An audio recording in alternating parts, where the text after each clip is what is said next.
वरणगाव, तळवेल, भुसावळात मयतांवर सामूहिक अंत्यसंस्कार। नेपाळमधील अपघाताच्या घटनेमुळे समाजमन झाले सुन्न।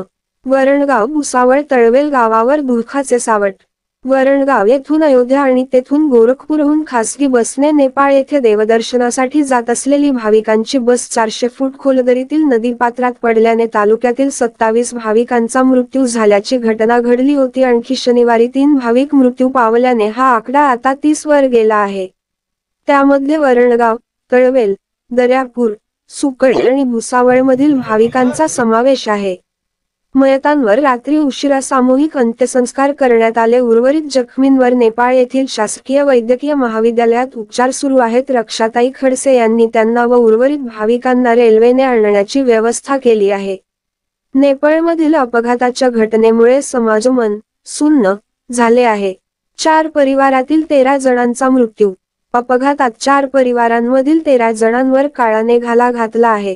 त्यात वरणगाव येथील माजी नगरसेविका रोहिणी सुधाकर जावळे, माजी नगरसेवक सुधाकर बळीराम जावळे, नातेवाईक सागर कडू जावळे, विजया कडू जावळे, भारती प्रकाश जावळे अशा 5 जणांचा समावेश आहे।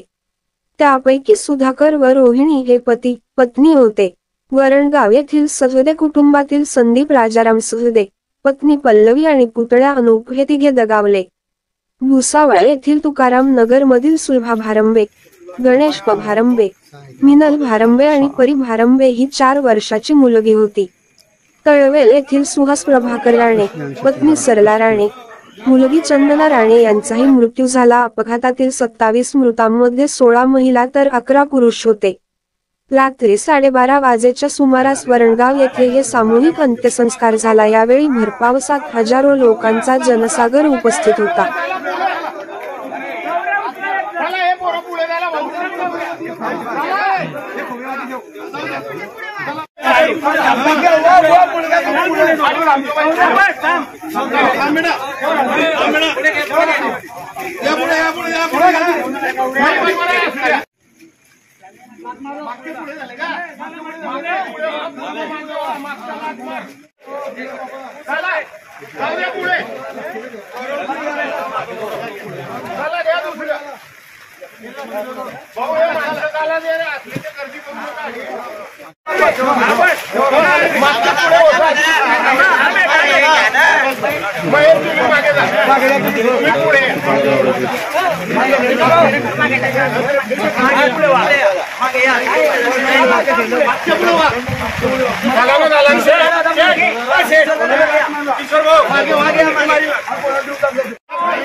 सुधाकर भाऊ गावडे, रोहिणी गावडे ताई तसेच त्यांच्या सोबत जे देवदर्शनासाठी गेलेले होते त्यांच्या कुटुंबातील सदस्य हे त्या ठिकाणी परमेश्वराने आपल्यातून हिरावून गेले.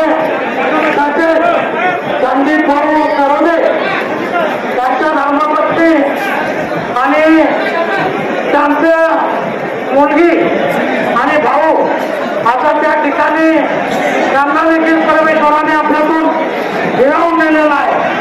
दुसरं सुधाकर भाऊ गावडे यांचा भाचा पंकज भाऊ भाकारे हे देखील आपल्यातून काळाने हिरावून नेलेले आहे. त्यांच्या दानाने निश्चितच देवा पाटील समाजाचीच नव्हे तर संपूर्ण वरणगावकरांची आणि या परिसराची देखील कधी न भरून निघणारी अशा प्रकारची हानी झालेली आहे. त्यांच्या पश्चात असलेल्या नातेवाईकावर गावडे परिवाराच्या नातेवाईकांची, सरोदे परिवाराच्या नातेवाईकांची, त्या वाघाणे परिवाराच्या नातेवाईकांची यांच्यावर मोक्याचा रोगर पडलेला आहे. ते मोक्या परमेश्वर या परिवाराला त्रास देण्यासाठी मी त्यांना माझ्या परिवाराच्या वतीने या ठिकाणी उपस्थित असलेले विविध जाती जमाती समाजाचे सर्व नागरिक, आर्थिक नातेवाईक, मित्र परिवार, त्याचप्रमाणे विविध राजकीय पक्षाच्या पदाधिकाऱ्यांच्या वतीने राष्ट्रवादी काँग्रेस पक्ष जळगावच्या वतीने त्यांना पूर्ण श्रद्धांजली अर्पित करतो व श्रद्धांजली शब्द समाप्त करतो.